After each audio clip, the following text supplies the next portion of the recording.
Prismos Beauty, the prime of beauty. Shop now on prismosbeauty.com. Secunderabad బోయిన్పల్లిలో మత్తు పదార్థాల తయారీ గుట్టురట్టయింది. బోయిన్పల్లిలో ఓ private పాఠశాలనే మత్తు పదార్థాల తయారీకి అడ్డాగా మార్చుకున్నారు నిర్వాహకులు. స్కూల్ మాటున మత్తు పదార్థాలను తయారు చేస్తున్నారు. స్థానికంగా మేధా హైస్కూల్ను కొన్నాళ్లుగా మూసివేశారు. కేవలం సాయంత్రం పూట ట్యూషన్లు నిర్వహిస్తున్నారు జయప్రకాష్ గౌడ్. ఉదయమంతా స్కూల్లో మత్తుమందు తయారీ జరుగుతోంది. ఓ ఫ్యాక్టరీ మాదిరిగా ఇందులో రియాక్టర్లు ఏర్పాటు చేసి మరీ ఆల్ఫాజోలం మత్తుమందును జయప్రకాష్ గౌడ్ తయారు చేస్తున్నారు.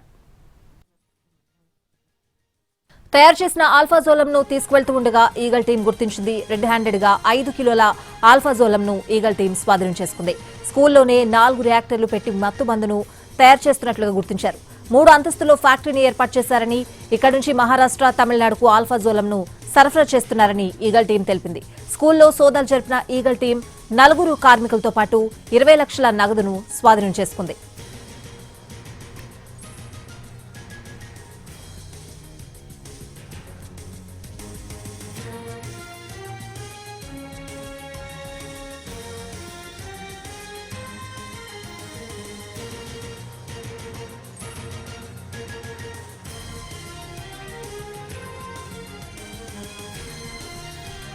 సికింద్రాబాద్ బోయిన్పల్లిలో మత్తు పదార్థాల తయారీ గుట్టురట్టయింది. బోయిన్పల్లిలోని ఓ ప్రైవేట్ పాఠశాలనే మత్తు పదార్థాల తయారీకి అడ్డాగా మార్చుకున్నారు నిర్వాహకులు. స్కూల్ మాటున మత్తు పదార్థాలను తయారు చేస్తున్నారు. స్థానికంగా మేధా హైస్కూల్ను కొన్నాళ్లుగా మూసివేశారు. కేవలం సాయంత్రం పూట ట్యూషన్లు నిర్వహిస్తున్నారు జయప్రకాష్ గౌడ్. ఉదయమంతా స్కూల్లో మత్తుమందు తయారీ జరుగుతోంది. ఓ ఫ్యాక్టరీ మాదిరిగా ఇందులో రియాక్టర్లు ఏర్పాటు చేసి మరీ ఆల్ఫాజోలం మత్తుమందును జయప్రకాష్ గౌడ్ తయారు చేస్తున్నారు.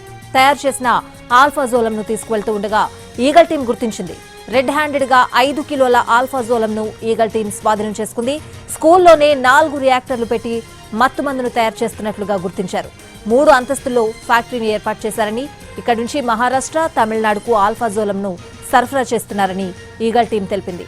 స్కూల్లో సోదాలు జరిపిన ఈగల్ టీం 4 కార్మికులతో పాటు 20 లక్షల నగదును స్వాధీనం చేసుకుంది.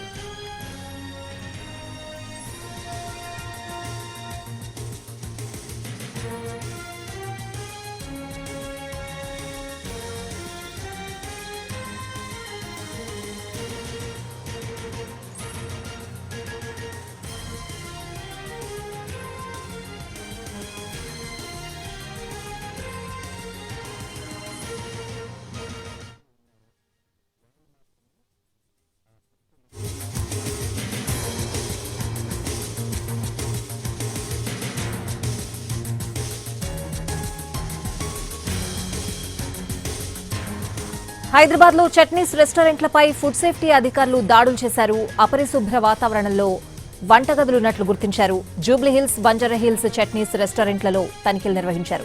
వంట పాత్రలు, ఫ్రిడ్జ్ల మధ్య తిరుగుతున్న బొద్దింకలను చూసి అవాక్కయ్యారు. వంటగదిలో మురుగు కాల్వలు మూసుకుపోయి ఉండడంతో దుర్వాసన వ్యాపిస్తోంది. అంతేకాకుండా వంటగదిలో పనిచేస్తున్న కార్మికులకు మెడికల్ సర్టిఫికెట్లు లేనట్లు గుర్తించారు అధికారులు. జూబ్లీహిల్స్, బంజారాహిల్స్ చట్నీస్ రెస్టారెంట్లకు నోటీసులు ఇచ్చారు.